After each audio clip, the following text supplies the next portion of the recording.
Eh, coucou la famille, ça va? Bon, je profite de cette soupe merveilleuse carotte pomme de terre pour partager avec toi les réponses à ces questions de la collection Dis-moi. Si tu ne connais pas, Dis-moi c'est une boîte dans laquelle il y a plein de questions, on est censé y répondre en famille et comme présentement ma seule famille c'est ma solitude, on va répondre tous les deux. Première question, quand tu penses à notre famille, quelles sont les images qui te reviennent en tête? Alors ma famille c'est ma famille. Quelles images? Alors attends, j'essaie de te donner les premières images. Premières images c'est mes frères quand ils étaient bébés. Pardon. Je bois du kombucha en même temps, je fais que roter dans la vidéo. Je bois ça, c'est excellent. Ça me fait roter, mais ça... Hey, mais ça fait du bien à mon corps. Quand j'ai vraiment très mal au ventre, ça me remet tout à sa place. C'est un truc de fou. Alors, je repense à mes frères quand ils étaient bébés. Je pense que c'est les meilleurs souvenirs avec eux. Parce que je me suis beaucoup occupée d'eux quand j'étais petit. Genre beaucoup. Mon frère et Sam, on passait toutes nos soirées ensemble. Je lui faisais des guilis pour qu'il rigole. Et il passait son temps à rigoler. Sauf que quand il rigolait, il vomissait. Donc après, je devais nettoyer son vomi. Voilà. Les images qui me viennent en tête, le vomi de mon frère. Super. Quel est le loisir dont tu ne pourrais jamais te passer? Lire des livres, bien sûr. Faire de la musique. Ce serait difficile maintenant de me passer de ça. Écouter de la musique, c'est un loisir. Écouter de la musique, je peux pas vivre sans écouter de la musique, c'est impossible. Mais c'est surtout lire. Est-ce que c'est un loisir, lire? Une passion? Est-ce que le loisir, la passion, c'est pas la même chose? Toi, c'est quoi le loisir dont tu pourrais jamais te passer? Lire, c'est ouf. Quel a été ton plus beau voyage jusqu'à présent? C'est une bonne question. Probablement, ça doit être le Brésil, parce que je suis restée. Mais on va essayer d'oublier le Brésil. Je pense que l'Inde, c'était assez incroyable. J'ai des très bons souvenirs d'Inde, des très bons souvenirs du Laos. La Thaïlande, j'ai un peu moins aimé. Après, j'avais fait énormément de voyages avec mon ancien mari. Le voyage qu'on avait fait un mois au Pérou, c'était génial. Incroyable. Il y avait ma meilleure amie aussi avec nous. Donc, il y avait mon mari, ma meilleure amie. Incroyable.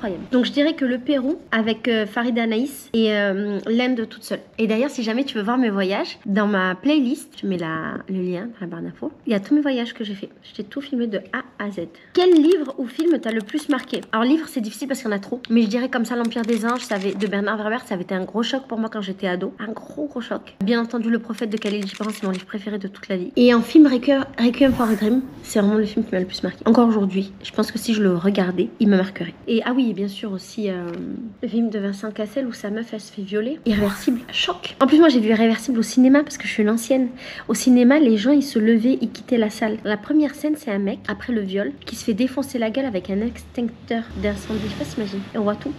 Et la scène de viol on voit tout. Et comme le film est à l'envers, tu commences par l'extincteur et après tu vois le viol. Les gens quittaient la salle. Les gens gueulaient, quittaient la salle. Machin, c'était un délire. Je me souviens j'étais ado et c'était un vrai défi. On se disait ouais est-ce que t'es capable d'y aller nanana. J'étais au lycée. C'était un vrai truc. Quelle odeur étrange aimes-tu? Une odeur étrange? Une odeur étrange?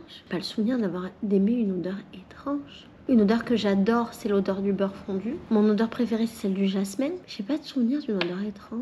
Si quelqu'un se souvient, j'ai déjà parlé d'une odeur étrange dans mes vlogs. Dites-moi dans les commentaires, je me souviens pas. Quelle est la dernière fois où je t'ai agréablement surprise? Je suis censée être avec quelqu'un de ma famille. Mais quelle est la dernière fois que j'ai été agréablement surprise? Je pense peut-être que c'est... Il y a des choses que je découvre de la culture brésilienne que j'avais un peu mis de côté en mode de... Je pense que j'aimerais pas ça, tu vois. Et en vrai, je les découvre maintenant avec des personnes qui font partie de cette culture. Je me surprends à aimer alors que c'était pas prévu, donc peut-être ce serait ça. Et notamment je découvre beaucoup de trucs sur les écoles de samba depuis le dernier carnaval parce que je fréquente une batterie de carnaval et du coup eux ils sont à fond dans tout ce qui est école de samba, musique de samba, tout ça, musique d'école de samba, et je pensais que les musiques d'école de samba c'était un peu saoulant, je comprenais pas le délire, mais vraiment je comprenais pas, j'en écoutais une deux machin, je me disais ouais c'est super et je comprenais pas. Et en fait on m'a beaucoup expliqué, ce que c'était, d'où ça venait, ce que ça racontait, tout ça, et je suis tombée complètement amoureuse. Je suis en amour maintenant des musiques d'école de samba. Ce carnaval j'en ai profité à fond, j'étais vraiment à fond.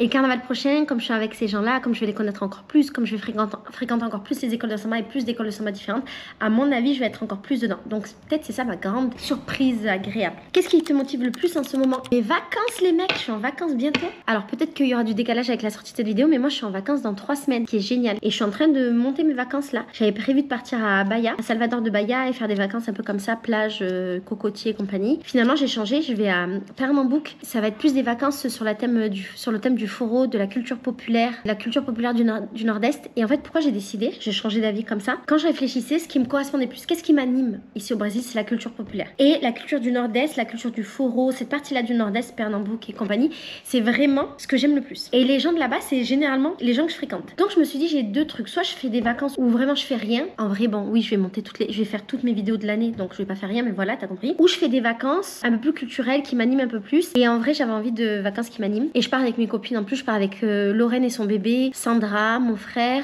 une pote à moi qui s'appelle Bruna. Je pars avec Leandro. Donc ça va être génial en fait. On va être tous ensemble, on va rigoler. Tout le monde n'est pas ensemble au même moment, mais ça va être vraiment cool. Et il y a un énorme festival de Foro qui est très connu au Brésil où il y a genre, il faut imaginer 1400 concerts en un mois de festival. Je sais même pas comment c'est possible. Et en fait, j'en avais déjà entendu parler et je m'étais jamais dit que j'irais. Et en fait, j'y vais. Je me suis dit, on s'en bat les steaks. J'y vais. Qu'est-ce qu'il y a? Je vais danser le four. Je veux danser. On continue. Quelle a été ta dernière grosse gaffe? Alors, une grosse gaffe que j'avais fait il y a pas longtemps, que je faisais, c'est que j'avais dit à des gens que Lorraine était enceinte avant qu'elle leur dise. Elle avait super mal pris. Elle a raison. Mais je sais pas, j'étais trop excitée.